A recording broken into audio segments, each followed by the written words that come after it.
The possibility of buried treasure once again came alive.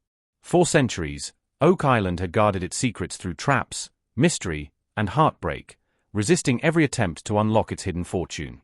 Now at Smith's Cove, a site long examined and speculated upon, that treasure might finally be within reach. The discovery occurred during Season 10, Episode 15 of The Curse of Oak Island, marking one of the most compelling moments in the show's history. With Rick Lagina momentarily stepping away for rest, the responsibility of the dig fell to Charles Bockhaus and geologist Terry Matt, who focused their efforts on borehole DN 1.5. This borehole lay in the so-called treasure zone, an area rich in legends, gold traces, and mysterious underground air pockets. According to past surveys, any cavity between 80 and 120 feet deep in this location might indicate hidden treasure or structures built to conceal it. As the drill descended, it encountered resistance at a depth between 78 and 88 feet. This unexpected blockage suggested they might have hit an underground chamber or tunnel. The drill operator confirmed what they all hoped to hear: there was an open void beneath. It wasn't a full cave but a 1.5 foot open space, possibly a corridor or break within a larger structure. Rick and Marty Lagina were quickly summoned back to the site. Mike, the driller on site, explained that the rods had pushed through some kind of barrier and then dropped into this void. The location and depth matched previously recorded voids found at DN 2-12.5 and DN 13.5, suggesting a straight-line tunnel or passage stretching east to west beneath the island. When the drill was pulled back to examine the core, it brought up wood, solid, old wood embedded within the surrounding sediment. Terry Matt immediately noticed the size and consistency of the fragments, suggesting they weren't simply random driftwood but perhaps structural, part of something once constructed. One piece was tested in a lab using X-ray fluorescent scanning, revealing faint but definite traces of gold in both the wood and the water collected from the borehole. This raised eyebrows and hopes alike, suggesting a direct link to long-whispered tales of treasure. As Season 11 began, new evidence came to light from Lot 5, a portion of the island rich with potential. While combing through the soil, the team found red pottery shards which, after detailed analysis, appeared to originate from the 1600s. These relics hinted at the presence of early settlers, possibly even before the famed money pit had been discovered. If true, it would reshape the timeline of Oak Island's history and possibly indicate who had the means or motive to hide treasure there. Additional finds included ancient coins, among them a French denier from the 13th century, further suggesting a strong French or Templar influence. The Knights Templar have long been entwined with Oak Island mythology, and their potential role in engineering subterranean tunnels only added to the intrigue. In another segment of their exploration, the team unearthed metallic artifacts, a decorative strap and what might have been a mining chisel. These tools indicated purposeful excavation and construction, strengthening theories that someone had systematically created underground spaces to conceal or protect valuables. The focus returned to the money pit area, the heart of Oak Island legend. Drilling once again struck old wooden fragments at depths between 98 and 108 feet. Samples taken from this core bore similarities to other finds in nearby shafts and could be linked to the garden shaft. Though the wood didn't yield gold or silver directly, it did show traces of palladium, a rare metal often associated with refining or purification processes. This suggested that whoever worked there may have possessed advanced knowledge of metallurgy and had perhaps been refining precious metals on site before sealing them away. The search pressed on with more discoveries pointing toward a rich history of occupation and exploration. On the shoreline of Lot 5, iron artifacts began surfacing. While they didn't glitter like gold, each item offered a glimpse into the past.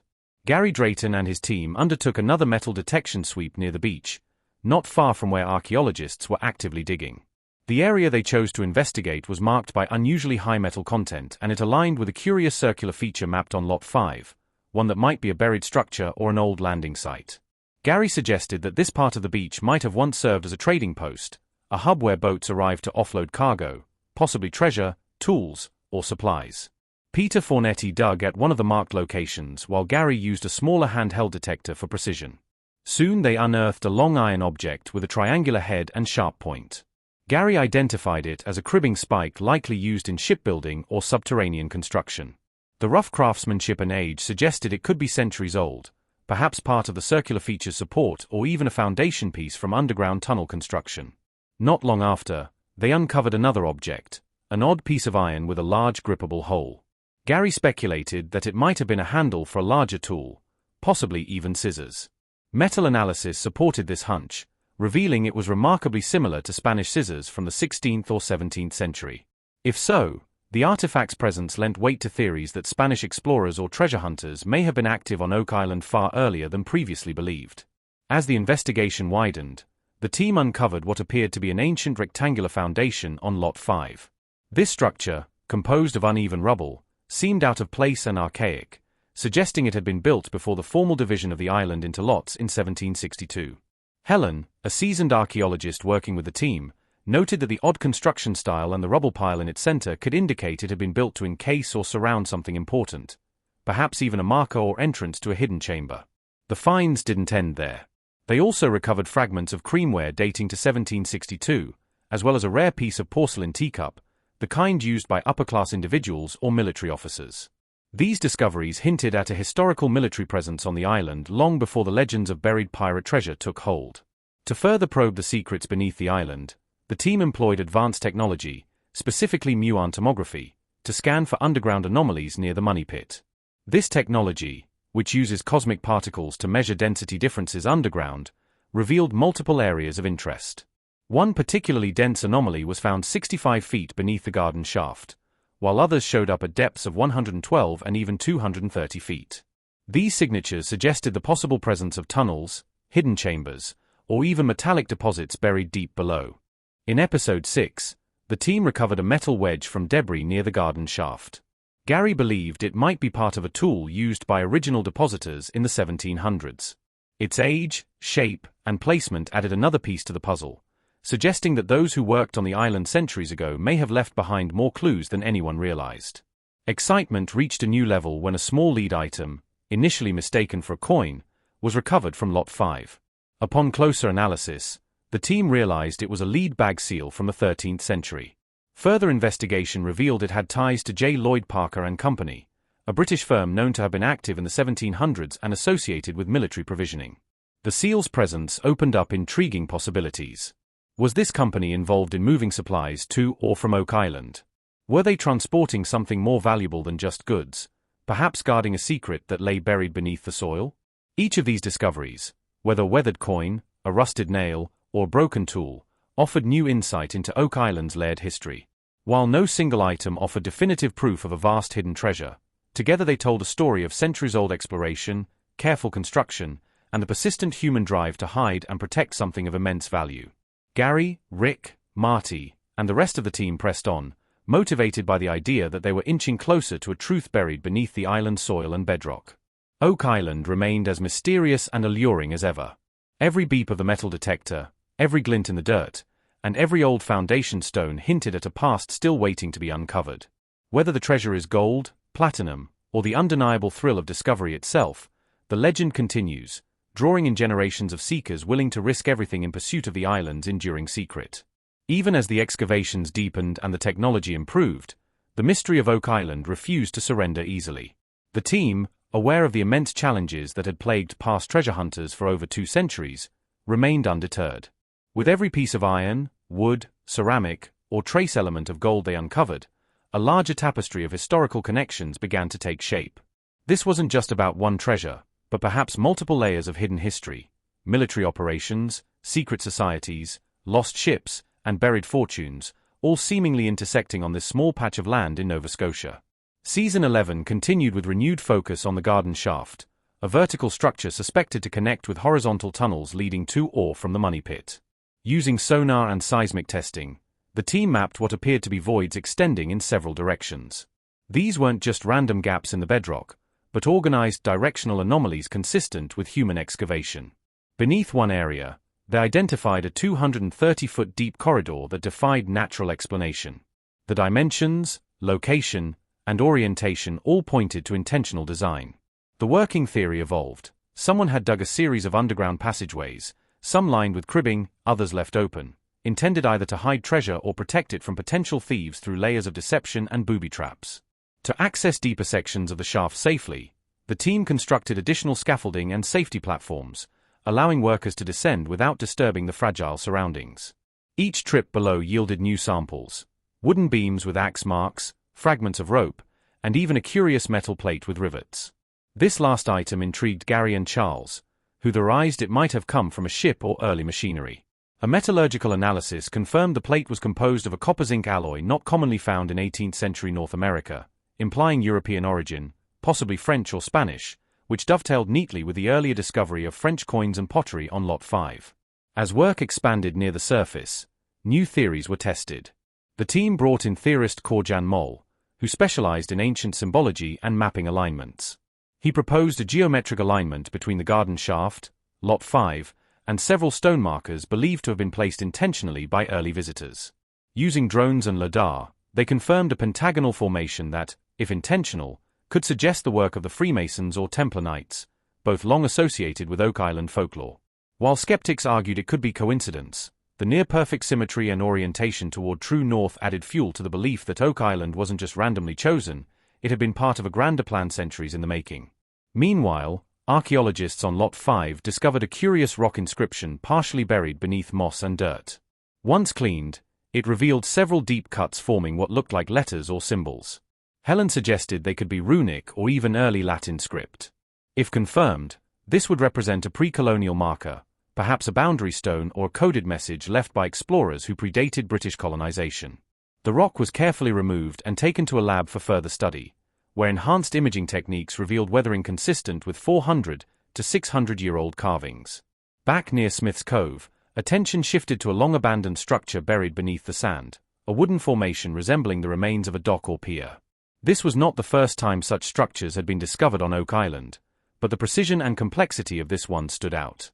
Timbers were stacked in a crisscross fashion, secured with ancient spikes, and had been water-sealed with clay and organic fibers. Gary and Rick examined the structure, speculating it might have. The quest for treasure on Oak Island has long been steeped in mystery and intrigue. Over centuries, the island has guarded its secrets fiercely, through a web of traps, misdirection, and heartbreak. Every attempt to unlock the hidden fortune buried beneath its soil has met with resistance. However, the possibility of buried treasure resurfaced during a significant discovery that took place in Season 10, Episode 15 of The Curse of Oak Island. This episode marked one of the most compelling moments in the show's history, where the team finally made a breakthrough at Smith's Cove, a site that had been a subject of intense speculation for years. Smith's Cove had been examined and re-examined countless times before, but the discovery made that day seemed to indicate that the treasure might finally be within reach. The process leading to this momentous event began with Rick Lagina momentarily stepping away from the active operations of the dig, leaving the responsibility in the capable hands of Charles Bockhaus and geologist Terry Matt. Together, they focused their efforts on borehole DN 1.5, which was located within the so-called treasure zone, an area steeped in legend and rich with stories of gold traces and mysterious underground air pockets. Past surveys of the area had suggested that any cavity found between depths of 80 to 120 feet could be a potential indicator of hidden treasure or structures meant to conceal it. As the drill began its descent into the depths, it quickly encountered resistance at a depth between 78 and 88 feet. This unexpected blockage immediately piqued the interest of the team. It seemed that they might have hit an underground chamber or tunnel. The drill operator confirmed what they had all hoped for. There was indeed an open void beneath the surface. While it wasn't a large cave, it was a 1.5-foot open space, potentially a corridor or a break within a larger structure.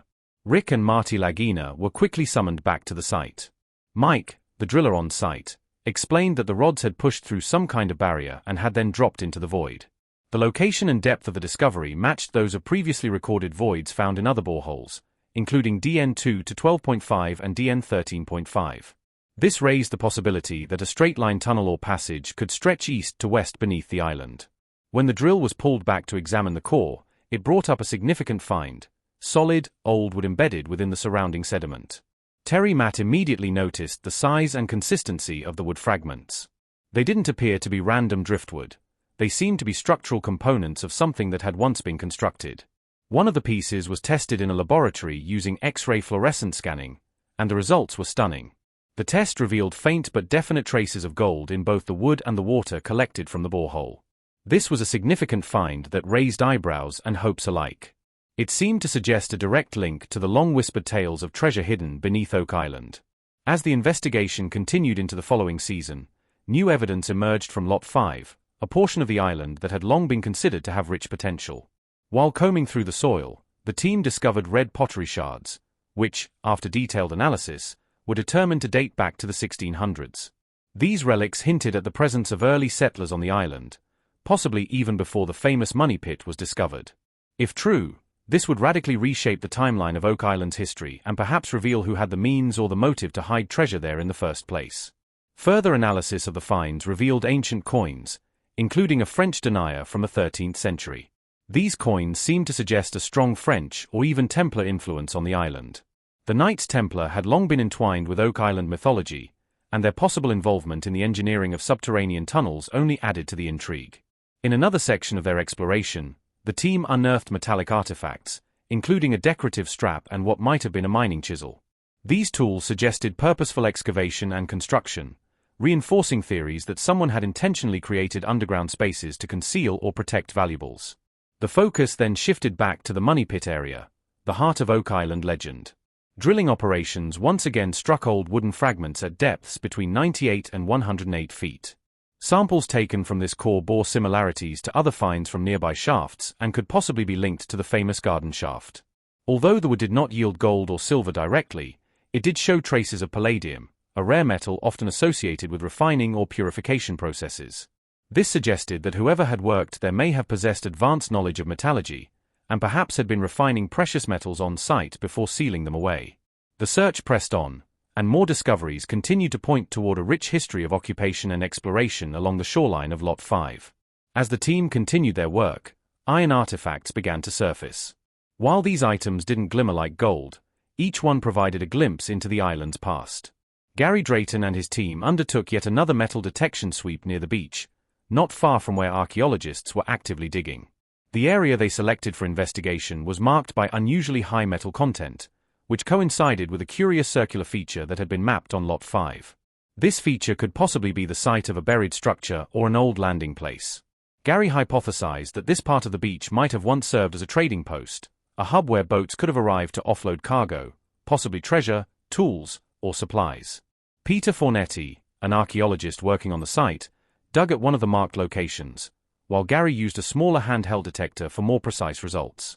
Soon, they unearthed a long iron object with a triangular head and sharp point. Gary identified it as a cribbing spike, likely used in shipbuilding or subterranean construction. The rough craftsmanship and age of the object suggested that it could be centuries old, perhaps part of the circular feature's support structure or even a foundational piece from an underground tunnel. Not long after, the team uncovered another curious piece of iron, an object with a large, gripable hole. Gary speculated that it might have been a handle for a larger tool, possibly even scissors. Metal analysis supported this theory, revealing that it was remarkably similar to Spanish scissors from the 16th